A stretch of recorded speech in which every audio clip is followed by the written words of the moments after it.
Assalamualaikum warahmatullahi wabarakatuh. Bismillah walhamdulillah wassalatu wassalamu ala asyrafil anbiya'i wal mursalin wa ala alihi washabihi ajma'in, amma ba'du. Dalam kesempatan ini marilah kita senantiasa bersyukur kepada Tuhan Yang Maha Esa, karena berkat limpahan rahmat dan karunia-Nya kita diberikan kesehatan, kita diberikan kekuatan sehingga kita bisa beraktivitas dalam kehidupan sehari-hari. Pada pertemuan ini bersama saya Haji Mansur W.I. Pidika Banjarmasin akan menyampaikan satu topik pelatihan yang berjudul konsep perkawinan. Materi konsep perkawinan ini sangat perlu untuk disampaikan kepada sobat pelatihan yang sedang mempersiapkan perkawinan untuk menuju keluarga bahagia kekal berdasarkan ketuhanan Yang Maha Esa. Sobat pelatihan yang saya hormati, untuk pembahasan materi konsep perkawinan ini saya bagi kepada 4 sub pembahasan. Yang pertama, kita akan berbicara tentang pengertian dan makna perkawinan dalam Islam. Yang kedua, tujuan dan manfaat perkawinan. Dan ketiga, berbicara tentang persiapan mental dan emosional dalam memasuki perkawinan. Dan yang keempat, menjaga komitmen dan keharmonisan dalam perkawinan. Sobat pelatihan yang berbahagia, baik, kita akan berbicara tentang pengertian dan makna pernikahan dalam Islam. Perkawinan dalam Islam dikenal dengan istilah nikah. Kata nikah itu berasal dari bahasa Arab yang berarti al-jam'u atau bertemu atau berkumpul. Menurut istilah, nikah ialah suatu ikatan lahir batin antara seorang laki-laki dan perempuan untuk hidup bersama dalam satu rumah tangga melalui akad yang dilakukan menurut Islam atau syariat Islam. Kita lihat dalam kompilasi hukum Islam, jelaskan bahwa perkawinan itu adalah pernikahan, yaitu akad yang kuat atau mitsaqun ghalidhan untuk mentaati perintah Allah dan melaksanakannya merupakan ibadah ritual ibadah. Kalau kita melihat kepada Undang-Undang Perkawinan Nomor 1 Tahun 1974 tentang perkawinan, pada pasal 1 dijelaskan bahwa perkawinan itu ialah ikatan lahir batin antara seorang pria dan seorang wanita sebagai suami istri dengan tujuan membentuk keluarga yang kekal dan bahagia berdasarkan ketuhanan Yang Maha Esa. Jadi, keinginan untuk menikah itu adalah fitrah manusia. Hal itu berarti sifat pembawaan manusia sebagai makhluk Allah. Setiap manusia yang sudah dewasa, sehat jasmani rohaninya, pasti membutuhkan teman hidup yang berlainan jenis. Teman hidup yang dapat memenuhi kebutuhan biologis, yang dapat dicintai dan menyintai, yang dapat mengasihi dan dikasihi, yang dapat diajak bekerja sama untuk mewujudkan ketentraman, kedamaian, dan kesejahteraan hidup rumah tangga. Dari definisi tersebut, bisa kita temui ada beberapa makna yang terkandung di dalamnya, yaitu yang pertama, perkawinan itu ialah ikatan lahir dan batin antara seorang pria dengan wanita sebagai suami istri. Kedua, ikatan lahir batin dan ditujukan untuk membentuk keluarga, rumah tangga yang bahagia, kekal, dan sejahtera. Yang ketiga, dasar ikatan lahir batin itu dan tujuan bahagia yang kekal itu berdasarkan ketuhanan Yang Maha Esa. Baik, sobat pelatihan yang berbahagia, kita akan menginjak pada pembahasan yang kedua, yaitu tujuan dan manfaat perkawinan. Tujuan perkawinan yang pertama adalah melaksanakan perintah Allah. Dalam Islam, tujuan pertama atau tujuan utama dari pernikahan itu adalah melaksanakan perintah Allah. Dengan melaksanakan perintah Allah, maka umat muslim akan mendapatkan pahala sekaligus kebahagiaan.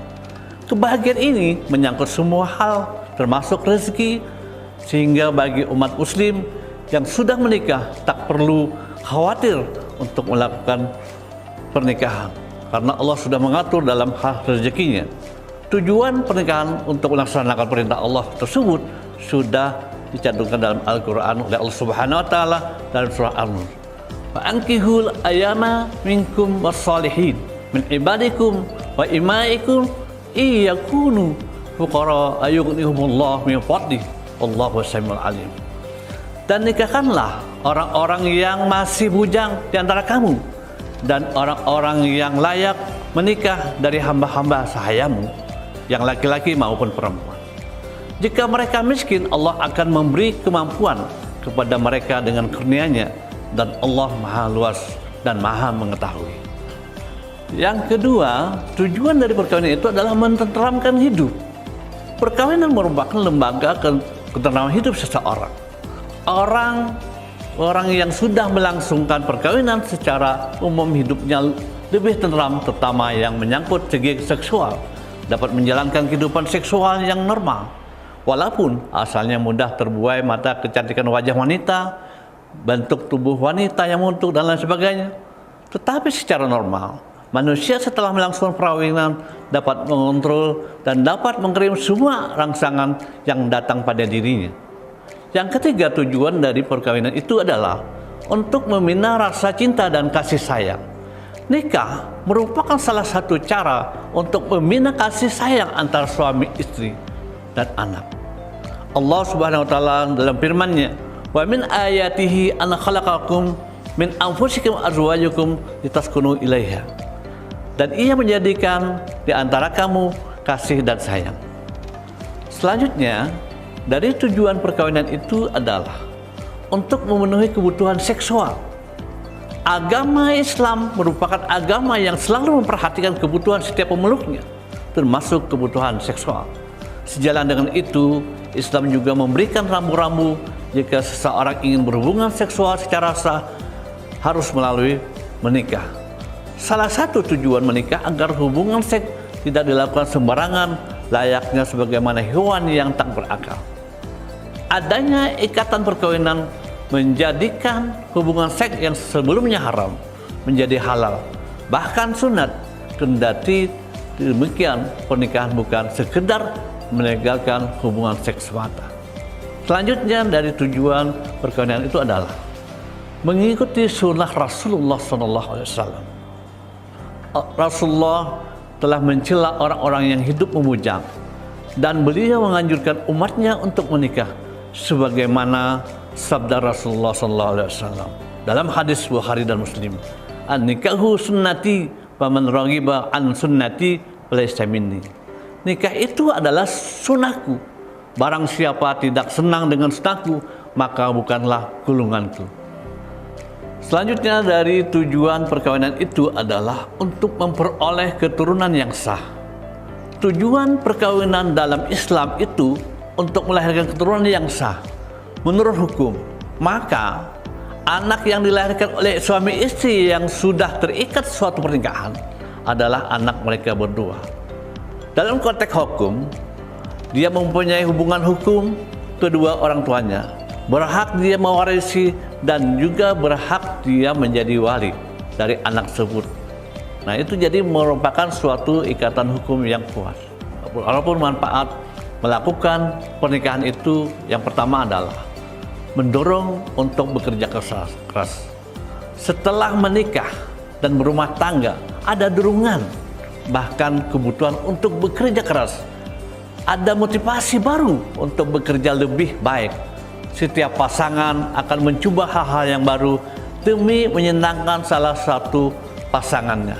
Lebih-lebih merupakan suatu tanggung jawab dalam keluarga. Yang kedua dari manfaat itu adalah meraih momen-momen kebahagiaan.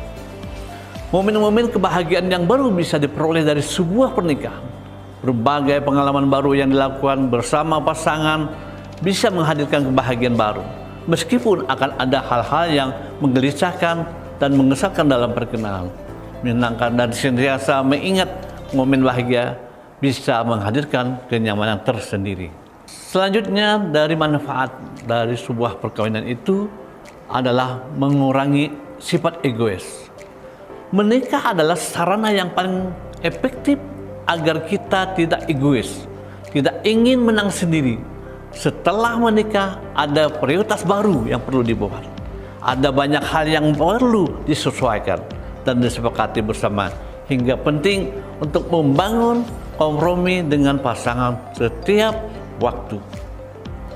Yang keempat dari manfaat perkawinan itu adalah memiliki kesehatan fisik dan mental.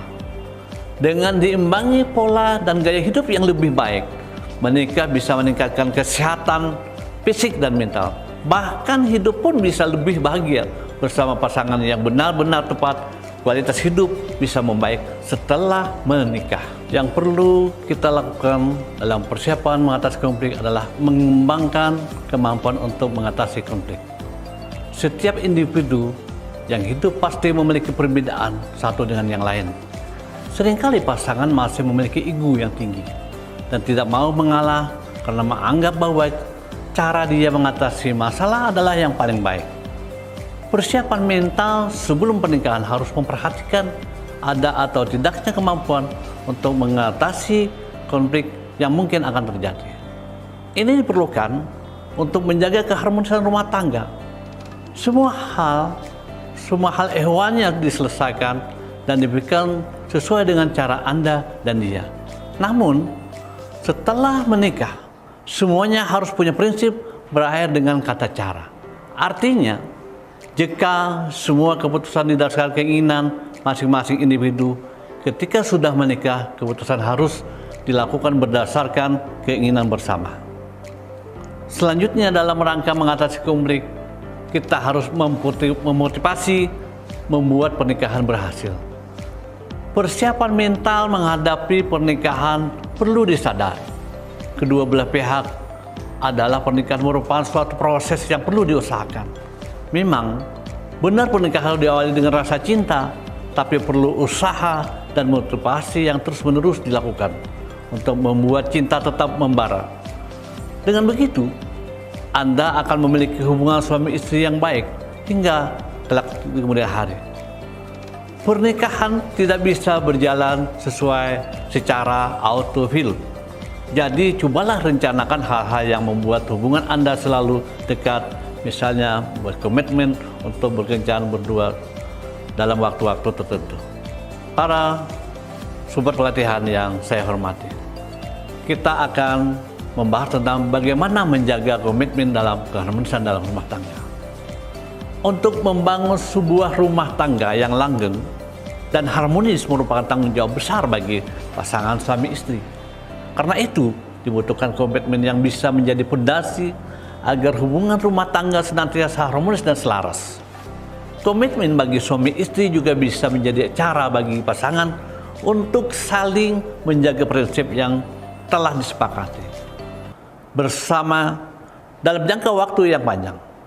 Fondasi yang kuat tentu sangat diperlukan agar komitmen yang dijalani tidak mudah goyah sehingga bahtera pernikahan langgeng. Terkait komitmen yang sebaiknya dipegang oleh pasangan suami istri yang ingin melakukan pernikahan. Yang pertama adalah memprioritaskan keluarga. Tanpa disadari, pekerjaan yang menumpuk mungkin seringkali membuat pasangan kurang memperhatikan quality time bersama keluarga. Tak jarang menjadi kesulitan dalam mengatur urusan rumah tangga, urusan keluarga. Agar terhindar dari kemungkinan terburuk, maka buatlah sebuah agenda khusus untuk merencanakan kegiatan kecil bersama keluarga secara rutin. Kegiatan ini dapat dilakukan baik di dalam maupun di luar rumah. Jangan lupa untuk mengatur strategi waktu yang terbaik kapan memulai dan menyelesaikan suatu pekerjaan. Yang perlu juga dilakukan dalam rangka untuk membuat komitmen dalam rumah tangga itu adanya saling terbuka dengan pasangan. Komunikasi dalam keluarga adalah kunci keharmonisan rumah tangga. Mungkin tidak semua hal yang bersifat pribadi harus dibagikan kepada pasangan. Akan tetapi, apabila hal tersebut membuat pasangan tidak nyaman, maka segeralah meluangkan waktu berdua untuk membicarakannya. Tentu, saran dari pasangan akan sangat berarti dalam mengambil keputusan. Hindari hal yang menyembunyikan, yang bersifat berpotensi akan menimbulkan masalah di dalam keluarga. Selanjutnya, yang perlu dipahami dalam rangka membuat komitmen adalah tidak mengumbar masalah rumah tangga. Terkadang dalam rumah tangga terjadi waktu yang tidak terduga, baik itu masalah besar maupun masalah kecil. seharusnya dari pasangan harus memiliki strategi yang tepat untuk menyelesaikannya. Cegah permasalahan yang akan menimbulkan sebelum fatal. Sebaik mungkin masalah rumah tangga terjangkau dari pihak luar. Hal harus yang dilakukan agar permasalahan di rumah tangga tidak menjadi pembicaraan yang berujung pada fitnah akibat banyaknya pandangan yang negatif. Yang selanjutnya, perlu adanya komitmen dalam pasangan. Jangan terlalu mengekang pasangan. Terkadang banyak dari pasangan suami istri yang belum menyadari jika mereka terlalu mengatur apa yang boleh dilakukan dan apa yang tidak boleh dilakukan oleh pasangannya. Hal ini tidak jarang akan membuat salah satu pasangan merasa tidak nyaman. Biarkan pasangan untuk meluangkan waktu sejenak untuk dirinya sendiri. Seperti bertemu, kangen bersama teman-temannya, atau juga melakukan hobinya. Mengingat kegiatan seperti me time akan waktu sulit terrealisasi jika sudah berumah tangga. Apalagi jika pasangan sudah mempunyai anak atau keturunan. Yang selanjutnya perlu adanya komitmen dalam pasangan suami istri itu adalah saling percaya. Saling percaya dalam pasangan merupakan sebuah prinsip yang harus diteguhkan oleh kedua belah pihak. Jangan biarkan pikiran dipenuhi oleh berbagai asumsi negatif terhadap pasangan. Lebih baik segera ajak pasangan untuk berbicara berdua guna saling bertukar pikiran dan pendapat untuk menyelesaikan suatu masalah. Jangan lupa untuk menghargai hal yang bersifat pribadi dan di luar rumah tangga. Seperti pekerjaan dengan tidak mencampur adukan kepentingan pasangan tanpa kesepakatan sebelumnya. Dan juga hindari perlakuan nekat yang berpotensi untuk memicu sebuah keluarga menjadi konflik dalam sebuah keluarga tersebut. Terus yang perlu juga diketahui, untuk membentuk sebuah komitmen, teruslah memberi perhatian kecil. Ingatlah bahwa perhatian kecil apapun yang Anda berikan kepada pasangan saudara akan membuat dirinya merasa lebih istimewa. Hal ini merupakan sebuah cinta yang tak terukur sebenarnya. Untuk memberikan perhatian bisa dilakukan dengan sentuhan sederhana, menanyakan kegiatan sehari-hari, sehingga membantu meringankan pekerjaan rumah, serta pupuk terus kebersamaan Anda dengan pasangan untuk menciptakan rumah tangga yang harmonis. Yang perlu juga dilakukan dalam rangka membuat komitmen dalam sebuah rangka, jangan lupa untuk saling memaafkan. Kesabaran dan keikhlasan selalu dibutuhkan dalam menjalankan sebuah kehidupan dalam rumah tangga. Karena itu, jika dalam menjalani kehidupan berumah tangga ada salah satu pihak telah melakukan perbuatan kesalahan, akuilah dengan rasa rendah hati dan berusaha untuk tidak mengulanginya lagi. Setiap pasangan harus belajar untuk menurunkan egois agar permasalahan tidak akan terjadi membesar. Yang perlu juga kita lakukan dalam membuat komitmen adalah teruslah memupuk hubungan. Seiring berjalannya waktu, apalagi bila bahtera rumah tangga telah memasuki usia puluhan tahun, perasaan cinta mungkin akan berubah secara perlahan. Mengingat kelak pasangan akan tetap saling membutuhkan teman untuk berbincang yang selalu mengasihi hingga tua nanti. Kita perlu sadari bahwa perkawinan bukanlah tujuan hidup, melainkan titik awal dari kehidupan yang sebenarnya. Karena itu, perlu membuat rencana jangka panjang, terutama dalam hal pendidikan anak-anak, serta manajemen keuangan yang baik demi kesejahteraan keluarga. Sobat yang saya hormati, nah, itu tadi telah kita bahas ada 4 materi pokok dari mata pelajaran konsep perkawinan. Teruslah berupaya agar persiapan dan komitmen yang matang, baik saat ini maupun nanti, agar kita dapat mencapai keluarga bahagia, keluarga yang kekal dan harmonis. Terima kasih atas perhatian Anda. Semoga materi ini bermanfaat bagi kita semua. Wassalamualaikum warahmatullahi wabarakatuh. Sampai jumpa lagi.